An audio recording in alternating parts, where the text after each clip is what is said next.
हिंदुस्तानियों में देखा, हर राज्य में जा सकते हैं, कुछ भी कर सकते हैं, लेकिन जब बात आती थी J&K की, तो वहाँ पे स्पेशली हर एक लॉ एंड जो गाइडलाइंस थी वो बिल्कुल ही अलग थी। देखेंगे तो आई बीइंग अ डॉक्टर, मैं आपको उस प्रोफेशनल लाइन से बताऊं तो यहाँ पे जितने भी मेडिकल फैसिलिटीज है, जैसे हमारे पास देखने को जेएमसी और एक एस्कॉम्स है।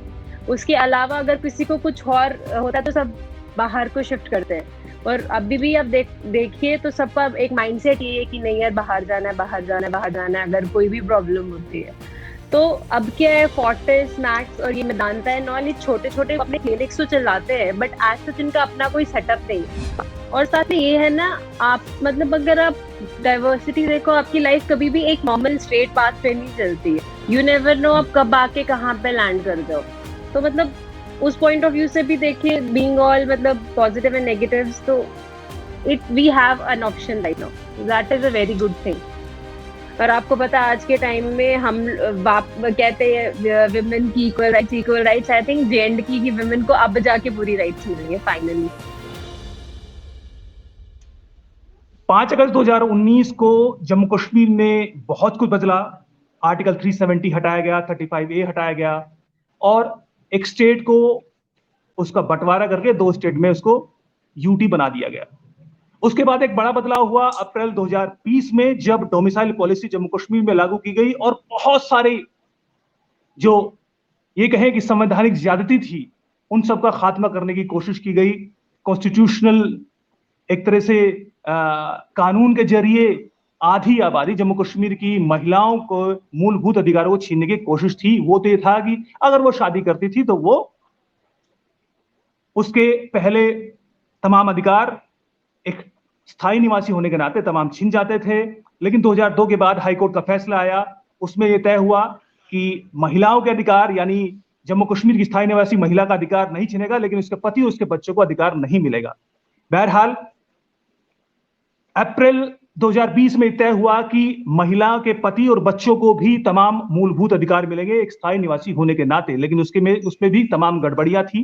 क्या थी, इसी चीज को समझने के लिए हमारे साथ एक कपल है, और हमारे साथ मैं आपका एक एक करके परिचय कराऊंगा। अभिषेक सैनी है, जो कि जिनकी शादी जम्मू में हुई है भावना के साथ। भावना उनकी पत्नी उनके साथ में है। अभिषेक सैनी पहले वो दामाद है जम्मू कश्मीर के कहें तो जिनको एक स्थायी निवासी जम्मू कश्मीर होने का प्रमाण पत्र मिला है। सर, आपका बहुत बहुत स्वागत है। सर, मैं आपसे ही जानना चाहूंगा कि आपने कब कब ट्राई किया जो डोमिसाइल लेने के लिए, वहां पहले पीआरसी को बोला जाता था, और क्या क्या हर्डल्स आते थे? हाँ, हमारी शादी 2012 में हुई। उसके बाद मेरी वाइफ भावना, बहुत हम सोचते थे कि यहाँ पर जम्मू में रहकर हम कोई अपना एक छोटा सा घर या वटएवर के कुछ सेटअप करें ताकि हम अपने आए यहाँ पे रहें and we can establish ourselves properly. But क्या हुआ कि उसके बाद तक कोई ऐसी क्लैरिटी हमारे लॉ में थी नहीं। जैसा आपने बताया 2002 में जब इनको एक राइट्स क्लियरेंस का हाई कोर्ट से ऑर्डर आया था, देन शी वाज अपना पोस्ट मैरिज इन जो फीमेल्स हैं उनके लोगों को भी ये प्राप्त हुआ कि अपने राइट्स रीइंस्टेट कर सकते हैं। लेकिन after 2019 August abrogation of 70, it was unclear completely कि उसके बाद क्या होना है, मतलब डोमिसाइल के लिए whether the spouse are eligible या उनके बच्चे एलिजिबल हैं कि नहीं। तो उस समय हमने जानने की कोशिश करनी की कि इस तरह भी हम यहाँ पर अपना स्थानीय प्रमाण ले सकते हैं कि नहीं ले सकते, या कोई हम प्रॉपर्टी परचेज कर सकते हैं कि नहीं कर सकते हैं।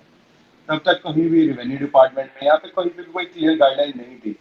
बट इस बार 20 जुलाई का जो अमेंडमेंट हमारा क्लॉज 7 में आया है, इसके तहत एक तो कंप्लीट सरप्राइजिंग हो कि हाँ, अगर हमारी सरकार ने उसके लिए प्रति बिल्कुल अपनी जद्दोजहद करके जो ये अमेंडमेंट हासिल करी है, it's a very fine and surprising move and very we welcome ourselves.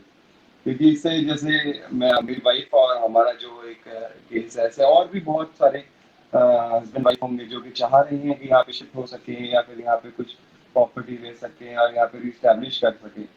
तो उनको जो दिक्कतें आ रही है, at least they will be in position कि हाँ, हम अब अप्लाई करेंगे तो हमें बहुत ही सिंप्लीफाइड तरीके से यहाँ का आपको प्राप्त हो सकता है। जी, जैसे आपने बताया कि आपको डोमिसाइल अब मिल चुका है। डोमिसाइल मिलने के बाद आप किस तरह के रास्ते आपके खुलते हैं कि आप जम्मू में रहेंगे या नहीं रहेंगे? आपको लगता है कि कितना बड़ी राहत आपके लिए होगी, मतलब आपके बच्चों के लिए, आपकी नई पीढ़ी के लिए, आने वाली पीढ़ी के लिए, आपकी वाइफ के लिए? सर ऐसा है, देखिए, हम हिंदुस्तान में रहते हैं, हिंदुस्तान के निवासी हैं, उसके बावजूद भी हमें ये सोचना पड़ता था कि जम्मू एंड कश्मीर में हम जाते हैं कि नहीं यार, हमारा राइट है कि नहीं।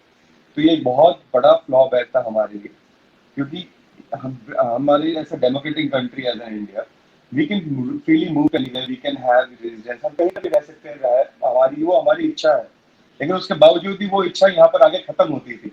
अब ऐसा है कि जब हमारा मन करेगा, तो जरूरी नहीं अभी, कल परसों, साल 2 साल 3 साल, जब भी हम चाहे तो यहाँ शिफ्ट होकर प्रॉपर्ली वी कैन स्टैब्लिश, हम अपने नाम पर कुछ एक प्रॉपर्टी बना के रह सकते हैं। देखिए मतलब, हम कहने को तो एक हिंदुस्तान, एक एकता, सब कुछ साथ है, लेकिन जब भी हम जहाँ पे JNK की बात आती थी, तो वहाँ पर सारी जो रूल्स रेगुलेशन, जो मॉडिफिकेशन होती थी, वहाँ पे वो बड़ी, मतलब एक आम नागरिक को नहीं पता होता। स्पेशल स्टेटस रहता था। जी भावना जी, भावना जी, आप तो फर्स्ट हैंड विक्टिम थी। शादी करने के पहले भी आपको इस तरह सोचना पड़ा होगा कि शादी करें कि नहीं करें, और फिर उसके बावजूद भी आपने की। उसके बाद आपने कोशिश की होगी कि ऐसा हो कि भाई आपके पति, आपके बच्चे, कल को कोई आप प्रॉपर्टी इनहेरिट करना चाहती हैं और अपने बच्चों के नाम करना चाहती, तो वो भी आप नहीं कर सकती थी। आप अपनी जर्नी थोड़ा एक्सप्लेन करेंगे, कैसे रही आपकी जर्नी? देखिए, पहले तो ऑब्वियसली लगता था कि एक बार शादी होगी तो चलो सब खत्म, जम्मू से बस अपनी फैमिली में आके मिल सकते हो। उसके बाद इवन अगर आप चाहते भी हो, बिकॉज आपका नेटिव एरिया रहता है, तो ऑब्वियसली एक लिंकेज या एक झुकाव आपका अपने एरिया के लिए हमेशा रहता है। फ्रैंकली स्पीकिंग, मेरे को शादी को अभी 9 साल हो गए, बट तब भी ना मुझे दिल्ली इतना रास नहीं आया जितना जम्मू अच्छा लगता है।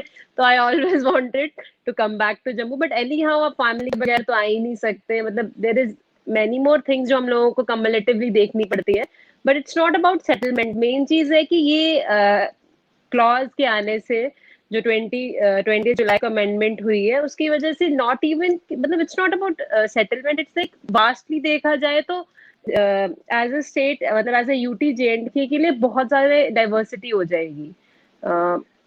कितने प्राइवेट सेक्टर्स आ जाएंगे, मैंने कितनी फैमिलीज होंगी जिनकी बच्चियां बाहर शादीशुदा होंगी, या कोई बिजनेस क्लास होगा। कितने लोग चाहते होंगे यहाँ पे अपनी फैक्ट्री सेट करना, या मतलब XYZ कुछ भी। तो अगर आप उस पॉइंट ऑफ व्यू से देखेंगे, तो आई बीइंग अ डॉक्टर, मैं आपको उस प्रोफेशनल लाइन से बताऊं, तो यहाँ पे जितने भी मेडिकल फैसिलिटीज हैं, जैसे हमारे पास देखने को JMC और एक एस्कॉम्स है। उसके अलावा अगर किसी को कुछ और होता है तो सब बाहर को शिफ्ट करते हैं। और अभी भी आप देखिए तो सबका एक माइंडसेट ये है कि नहीं यार, बाहर जाना है, बाहर जाना है, बाहर जाना है, अगर कोई भी प्रॉब्लम होती है। तो अब क्या है, फोर्टिस मैक्स और ये मेदांता है नॉल, ये छोटे छोटे अपने क्लिनिक्स तो चलाते हैं, बट एज सच इनका अपना कोई सेटअप नहीं है। इस लॉ की वजह से एटलीस्ट इतना होगा, वो लोग आके सेटल होंगे। और सबसे बड़ी बात है कि जो हमारा एजुकेटेड क्लास जो बिल्कुल बाहर को भागता था, वो सब वापस अपने घर आने लगेगा। आप आपके सर्कल में भी इनफैक्ट काफी लोग होंगे, not even being doctors, engineers, ये कितनी फैमिली मेंबर्स है मेरे, कितने कजन्स है being engineers, they are settled in Bangalore, because वहां पे सारा IT सेक्टर है। अब यहाँ पे IIT के आने से, ये सब चीजें आने की वजह से हमारी एजुकेशन पे भी फर्क पड़ेगा। हमारा जो एजुकेशन क्लास है वापस आएगा, हमारी इकोनॉमी में भी फर्क पड़ेगा, और प्राइवेट सेक्टर की इन्वॉल्वमेंट की वजह से जो अनएम्प्लॉयमेंट रेट है, ये भी काफी कम हो जाएगा। तो I think it's an overall development of the state of the UT right now. तो इसीलिए we are very thankful to the PM of India और हमारे LG साहब, जिन्होंने इतनी कोशिश से हमें, इनफैक्ट सबसे पहली बात तो हमारी यहाँ के JNK के BJP ने बहुत बहुत इसके लिए इनिशिएटिव लिया, और all the time they were after this की होना चाहिए। आफ्टर एब्रोगेशन उसके बाद भी कितनी एलिगेशंस और वो कहते हैं ना स्टिपुलेशंस लगती रही, but any how we are really thankful ये स्टेप की वजह से। एक बात आपने बड़ी कही कि सेटलमेंट होना है, नहीं होना है, लेकिन एक दिमाग में एक ब्लॉकेड एक रहता था कि भाई यहाँ तो हो ही नहीं सकते, एक ऑप्शन मिला है। तो एक इंडिपेंडेंट वुमेन होने के नाते उसके लिए तो एक जबरदस्त, मेरे ख्याल में एक ऑप्शन सामने बिल्कुल आया है कि भाई बिल्कुल हमेशा ऐसा तो है नहीं कि मर्द को ही कहीं सेटल होना है, उसी को बिजनेस खड़ा करना है, उसी को जॉब करनी है। एग्जैक्टली। और साथ में ये है ना, आप मतलब अगर आप डाइवर्सिटी देखो, आपकी लाइफ कभी भी एक नॉर्मल स्ट्रेट पाथ पे नहीं चलती है। यू नेवर नो आप कब आके कहाँ पे लैंड कर जाओ। तो मतलब उस पॉइंट ऑफ व्यू से भी देखिए, बीइंग ऑल मतलब पॉजिटिव एंड नेगेटिव्स, तो it we have an option right now, that is a very good thing. और आपको पता है आज के टाइम में हम कहते हैं विमेन की equal rights. I think J&K की विमेन को अब जाके पूरी राइट्स मिली है फाइनली। फाइनली एक एलिगेशन की बात आपने की अभिषेक जी, एक एलिगेशन अभी भी सबसे बड़ा ये है कि ये डोमिसाइल पॉलिसी जो है ये जम्मू कश्मीर की जो डेमोग्राफी है उसको चेंज करने की एक कोशिश है। क्या फील करते हैं कि क्या लोग वहां पर भारी संख्या में जाएंगे और वहां की डेमोग्राफी चेंज करने की कोशिश करेंगे? आप कैसे फील करते हैं इस एलिगेशन को लेकर? नहीं, ये ऐसा देखिए सर, क्रिटिक्स एंड आपके फेवरिज्म ये हर एक दो पहलू हैं चीज के। बट ये कोई भी मूव ऐसा डेमोग्राफिक लोकेशन चेंज करने के लिए नहीं, ये आपकी बात है राइट की। मैं आपको जैसे अभी जस्ट बताया कि पूरे हिंदुस्तान में मैं देखता हर राज्य में जा सकते हैं, कुछ भी कर सकते हैं, लेकिन जब बात आती थी J&K की तो वहाँ पे स्पेशली हर एक लॉ एंड जो गाइडलाइंस थी वो बिल्कुल ही अलग थी। तो हमें पता ही नहीं होता है आम नागरिकों के कि हाँ यहाँ पर जाकर हमें ये रिस्ट्रिक्शंस हैं, इस तरह का हम नहीं कर सकते हैं। तो वो चीज में इंप्रूवमेंट आप देखिए ना, मतलब जो हम कहते हैं we have a right to vote, we have a right to speak, we have a right to freedom, we can move freely in a nation. तो वो चीज यहाँ पे आके रुकती थी, वो चीज आप देखिए वो बहुत खुली है। वो मैटर करेगा कि सर आपकी राइट, आपका हक आपको मिल रहा है। अब ये इसकी अटकलें क्या है, क्या एलिगेशंस है, ये हर एक का परसेप्शन है। मतलब अब काफी स्टेट्स हैं जो कि जैसे आप एनआरसी जब आया था तभी काफी एलिगेशन लगी थी वो ये करेगा, ये ऐसा होगा। सर देखिए ये इसकी जो इम्प्लीकेशंस है it can be only observe after implementation. But अभी तो ये मैं आपको यही कह पाऊंगा, it's a particular right of an individual which was reinstated, जो कि एक मैरिज के बाद एक स्पाउस को नहीं मिल पाता था या उनकी बेटियों को नहीं मिल पाता था, वो आपको मिला है। In all ji ways, it's a positive move. जी जी जी, ना सिर्फ जम्मू कश्मीर की विमेन के लिए बल्कि ऐसा लग रहा है कि पूरे हिंदुस्तान के तमाम लोगों के लिए थे, क्योंकि वो भी फ्रीली वहां पे मूव नहीं कर सकते थे। ये उनके फंडामेंटल राइट्स का वॉयलेशन था। भावना जी, मैं ये सिर्फ जैसे आपने आप विक्टिम रही इस आर्टिकल 35A की, लेकिन इस लिस्ट में बहुत बड़े बड़े नाम हैं। महबूबा मुफ्ती की बहन है, फारूक अब्दुल्ला की बेटी सारा अब्दुल्ला है, जो गुलाम नबी आजाद है उनकी बेटी है, और खुद जो केंद्रीय मंत्री रहे अरुण जेटली वो भी इसके विक्टिम थे। आपको क्या लगता है कि पॉलिटिक्स कितना अपने परिवार वालों विक्टिम रहे, परिवार में विक्टिम रहे, इन पॉलिटिशियंस की पॉलिटिक्स के बारे में आप कुछ कमेंट करना चाहेंगी? हम इन लोगों की पॉलिटिक्स के लिए क्या ही कमेंट करेंगे, बट ये लोग खुद इन मतलब दे नो ये लोग सफरर थे, बट फिर भी ये लोग नहीं बोल पाए। ये तो ही बताओगा इन्होंने क्यों इतनी देर तक चुप्पी साधी थी। और इतनी देर से जब ये चीज थी, मतलब हम लोगों को तो मतलब ठीक है, बीइंग जब हम लोग थे कॉलेज लाइफ में ये सब चीज की नॉलेज तो थी ही नहीं। अब जब पोस्ट मैरिज पता चला एक्चुअली में ये सब चीजें होती हैं, तो हम लोगों को बहुत लगता था कि हम लोग वंचित थे इतने बड़े राइट से अपनी। तो आई डोंट नो वो लोग इतनी इस चीज के लिए क्यों चुप थे, उनके बिहाफ पे तो मैं कुछ कमेंट कर नहीं सकती, but like it is very shameful कि इतनी देर तक उन्होंने इस चीज पर चुप्पी साधी। और इनफैक्ट 370 हटने के बाद भी वो उसको टू अ नेगेटिव वे लेके जा रहे थे, rather than being a positive move by the government of India. Abhishek ji, मैं भी आपसे सेम क्वेश्चन का आंसर चाहूंगा कि आपके क्या कमेंट्स है इस पॉलिटिक्स को लेके? बिल्कुल बिल्कुल, मैं कहता हूँ सर देखिए एक ओहदा और एक स्टेटस ये आपकी फंडामेंटल राइट्स सबके लिए बराबर है। इसकी वर्ड ऑफ आप ये बात करेंगे कि आप देखिए वो undoubtedly it's a big name and सारी इंडस्ट्री। आपका जो क्वेश्चन है बिल्कुल सही है कि नॉर्मल से लेकर आपके जो भी हाई प्रोफाइल जो इंडिविजुअल्स हैं वो भी इस चीज के विक्टिम रहे।